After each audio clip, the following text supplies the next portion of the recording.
കുട്ടികൾക്ക് പ്രവാചകൻ സല്ലല്ലാഹു അലൈഹി വസല്ലമയിൽ കൗതുകമുണ്ടാക്കിയ കാര്യങ്ങൾ എന്തൊക്കെയായിരിക്കും? ആദ്യം നമുക്ക് പേരിൽ നിന്ന് തുടങ്ങാം. ഒരു വലിയ പേര്. അതൊന്ന് പറഞ്ഞു നോക്കിയാലോ?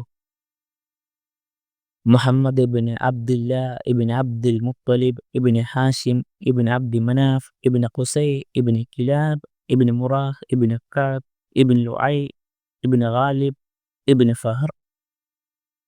ഇൻഷാ അല്ലാഹ് റസൂൽ സല്ലല്ലാഹു അലൈഹി വസല്ലമയായി സ്വർഗ്ഗത്തിൽ വെച്ച് കണ്ടുമുട്ടുമ്പോൾ, യാ റസൂലുള്ളാഹ്, എനിക്ക് നിങ്ങളെ പേര് കൊണ്ടറിയാം.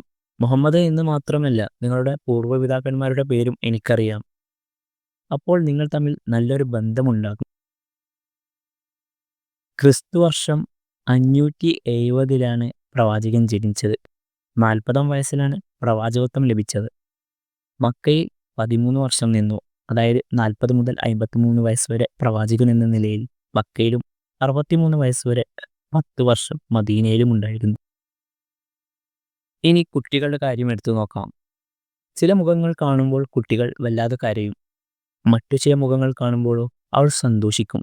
കാരണം അവർക്ക് ആ മുഖങ്ങൾ പരിചിതമാണ്. ഒരു മുഖം കാണുമ്പോൾ കുട്ടികൾക്ക് ആശ്വാസമുണ്ടെങ്കിൽ, കാരണം അവർക്ക് പരിചിതമാണ്, അങ്ങനെ ഉണ്ടെങ്കിൽ അവർ സന്തോഷിക്കും.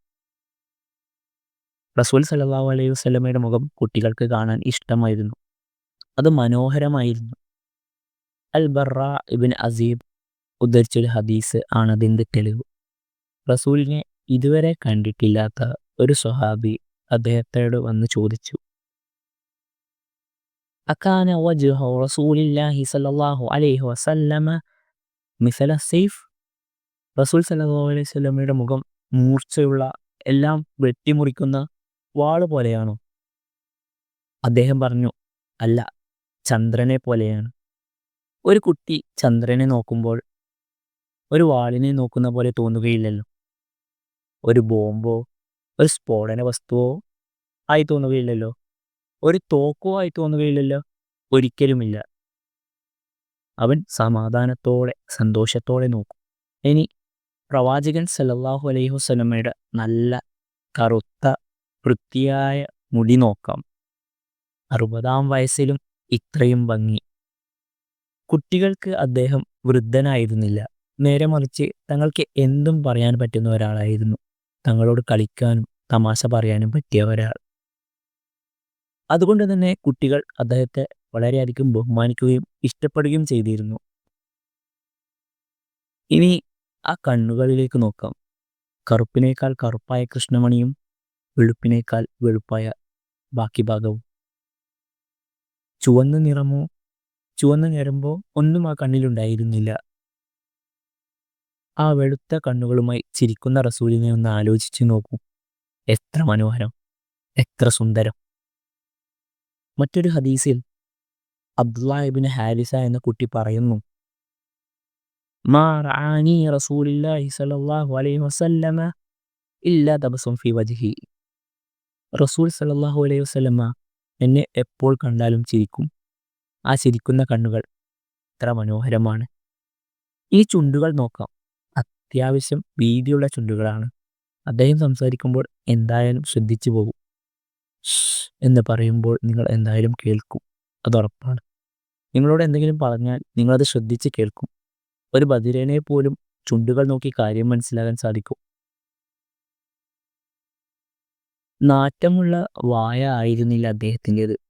മഞ്ഞ പല്ലുകളും ഉണ്ടായിരുന്നില്ല. വൃത്തിയുള്ള പല്ലുകളായിരുന്നു അദ്ദേഹത്തിൻ്റെത്. മിസ്വാക്ക് എന്നും കയ്യിലുണ്ടായിരുന്നു. പല്ലുകളിൽ കുത്തുകയോ കറുത്ത പാടുകൾ ഉണ്ടാവുകയോ ചെയ്തിരുന്നില്ല. ആരോഗ്യമുള്ള മോണകളായിരുന്നു. ഇത്തരം ആളുകളെയാണ് ഒരു കുട്ടിക്ക് ഇഷ്ടമുണ്ടാവുക. അവരോട് കൂടുതൽ അടുക്കും, അവരോട് കൂടുതൽ ഇടപഴകും, അവരോട് ഇഷ്ടപ്പെടും. സംസാരിക്കുന്ന കാര്യങ്ങളുടെ യുക്തി എന്താണെന്ന് ചിലപ്പോൾ അറിവുണ്ടാവില്ല. പക്ഷേ എന്ത് കാര്യമാണ് പറഞ്ഞത് എന്ന് വ്യക്തമായി മനസ്സിലായിട്ടുണ്ടാവും. വളരെ വ്യക്തമായാണ് അദ്ദേഹം സംസാരിക്കാറ്. സംസാരിക്കുമ്പോൾ ചുമക്കുകയില്ലായിരുന്നു. ശബ്ദം കൂട്ടാനോ കുറക്കാനോ പറയേണ്ടതില്ലായിരുന്നു. മിതമായിട്ടാണ് അദ്ദേഹം എന്നും സംസാരിക്കാറുണ്ടായിരുന്നത്. നിങ്ങളുടെ ശൈലിയിലാണ് അവർ നിങ്ങളോട് സംസാരിക്കുക. ശബ്ദം മാത്രമല്ല, പറയുന്ന കാര്യങ്ങളും നിങ്ങളുടെ പ്രായവും പക്വതയും അറിവും ഒക്കെ നോക്കിയിട്ടാണ് റസൂൽ സല്ലല്ലാഹു അലൈഹി വസല്ലം നിങ്ങളോട് പെരുമാറുക. അതുകൊണ്ട് തന്നെയാണ് ഒരേ ചോദ്യം ചോദിച്ചു വരുന്ന പലർക്കും പല പല ഉത്തരങ്ങൾ ലഭിക്കുന്നത്. അങ്ങനെയായിരുന്നു റസൂൽ സല്ലല്ലാഹു അലൈഹി വസല്ലം വളരെ വ്യക്തമായും കൃത്യമായും ആണ് സംസാരിച്ചിരുന്നത്. ആയിഷ റളിയല്ലാഹു അൻഹു പറയുന്നു, അദ്ദേഹത്തെ കേൾക്കുന്ന ആൾ അത് മനഃപ്പാഠമാക്കുമായിരുന്നു. ഓരോ കേൾവിക്കാരും ഓരോ ടേപ്പ് റെക്കോർഡർ ആവുകയാണ്. വളരെ പതിയായിരുന്നു സംസാരം. നിങ്ങളെ മടുപ്പിക്കുകയോ ഉറക്കം തോന്നിപ്പിക്കുകയോ ഇല്ല. നിങ്ങൾക്ക് ഉൾക്കൊള്ളാൻ പറ്റുന്നത്ര വേഗത്തിൽ സംസാരിച്ചിരുന്നു. അനസ് ഇബ്നു മാലിക് പറയുന്നു, അദ്ദേഹം ചില കാര്യങ്ങൾ 3 തവണ ആവർത്തിച്ച് പറയുമായിരുന്നു. കുട്ടികൾക്ക് വേണ്ടി അങ്ങനെ ആവർത്തിക്കുമായിരുന്നു. കാരണം കുട്ടികൾക്ക് അത് ആവശ്യമായിരുന്നല്ലോ.